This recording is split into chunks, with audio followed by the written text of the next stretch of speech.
شهر رمضان الذي أنزل فيه القرآن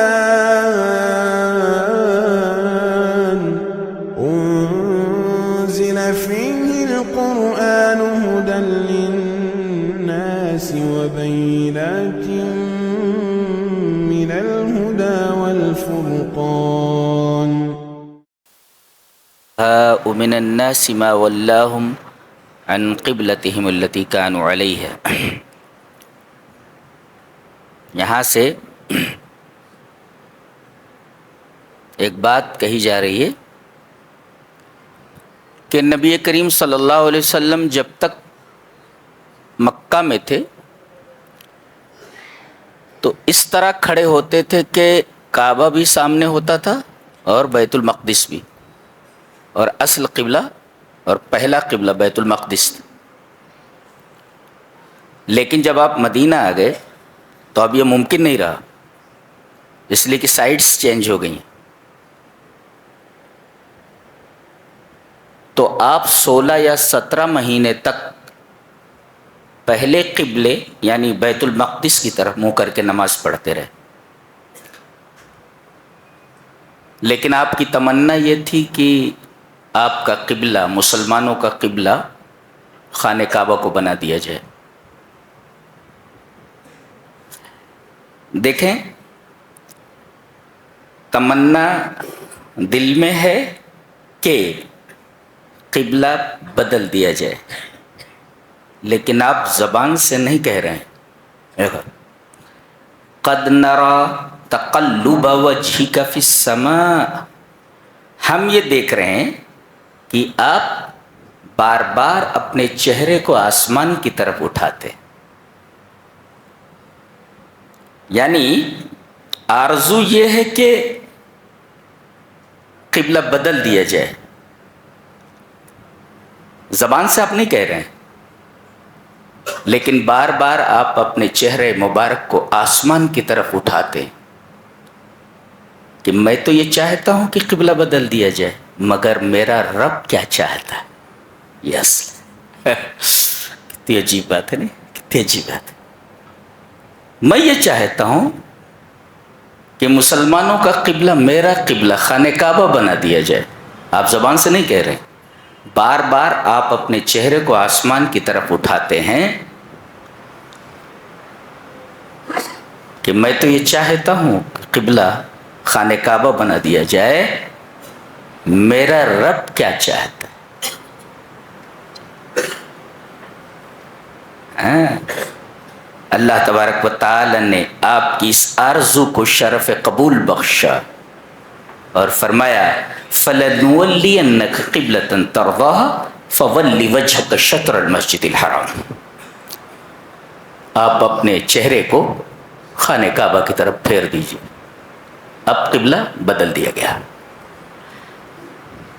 قبلے کا بدلنا تھا کہ اعتراضات کی بھرمار ہو گئی۔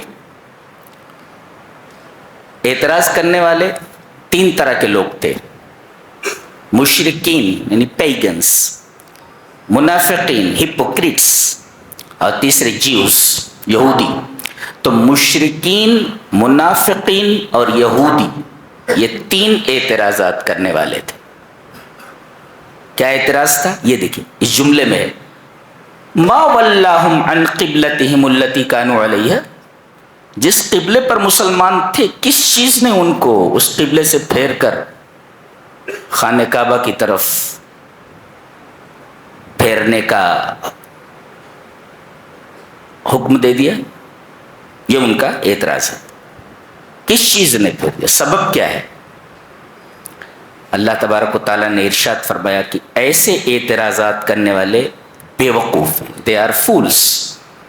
نقطہ یہ ملا کہ کسی آدمی کو دیکھو کہ وہ اسلام کے کسی قانون پر اعتراض کر رہا ہے تو سمجھ جاؤ کہ اس کا دماغ خراب ہے، وہ بے وقوف آدمی۔ لہذا کوئی کہے اسلام میں پردہ کس لیے ہے، یو آر فول۔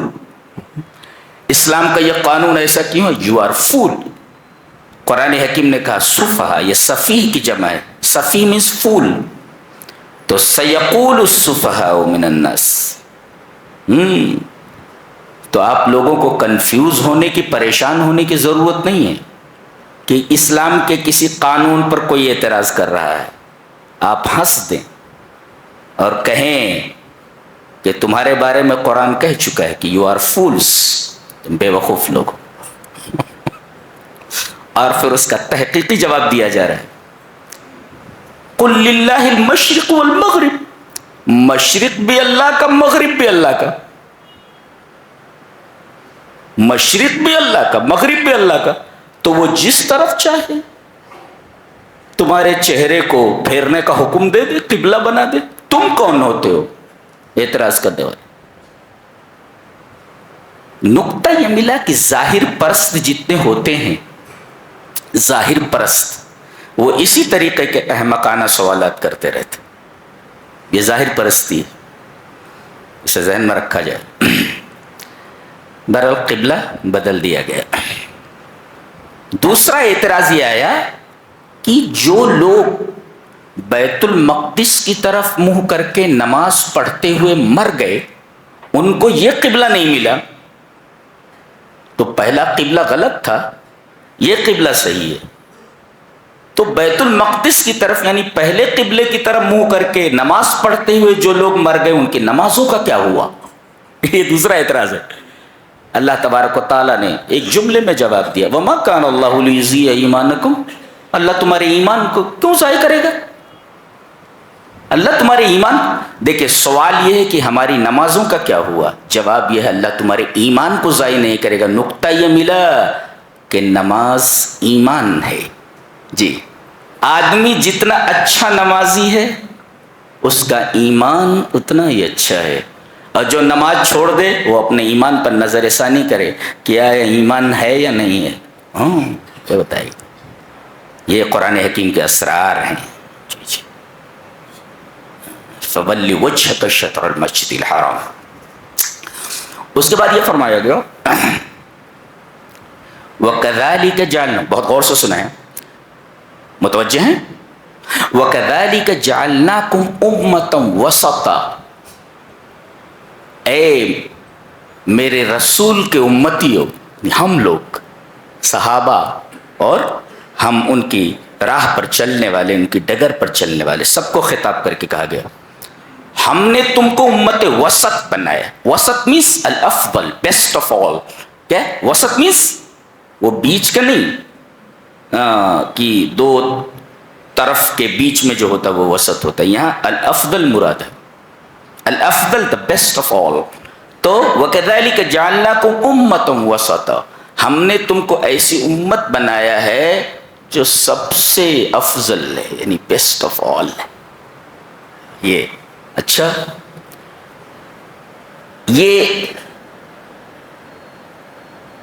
کون سا وظیفہ اسے اختیار کرنا ہے بتایا گیا، لِتَكُونُوا شُهَدَاءَ عَلَى النَّاسِ، تاکہ تم لوگوں کے اوپر گواہ ہو جاؤ، وَيَكُونَ الرَّسُولُ عَلَيْكُمْ شَهِيدًا، اور رسول تمہارے اوپر گواہ ہو جائیں. کیا مطلب؟ What is the meaning of that؟ کیا مطلب؟ جواب اس کا ایک حدیث میں دیا گیا ہے کہ قیامت کے دن تمام انبیاء کرام کو ان کی امتوں کے ساتھ لایا جائے گا. حضرت نوح پہلے لائے جائیں گے اور ان کی امت کے ساتھ انہیں کھڑا کر دیا جائے گا. اللہ پوچھے گا نوح کے امتیوں سے، نوح کے امت سے، حل بلغکم، یہ نوح ہیں، انہوں نے میرا پیغام تم تک پہنچایا تھا. حل بلغکم فیقولون اللہ، یہ دیکھو فیقولون اللہ، کہیں کہ نہیں، انہوں نے تیرا پیغام ہم تک نہیں پہنچایا. ارے صاف انہوں نے انکار کر دیا. اب حضرت نوح سے پوچھا جائے گا، یہ تو انکار کر رہے ہیں، من یشہد لک، من یشہد لک، تمہارا گواہ کون ہے؟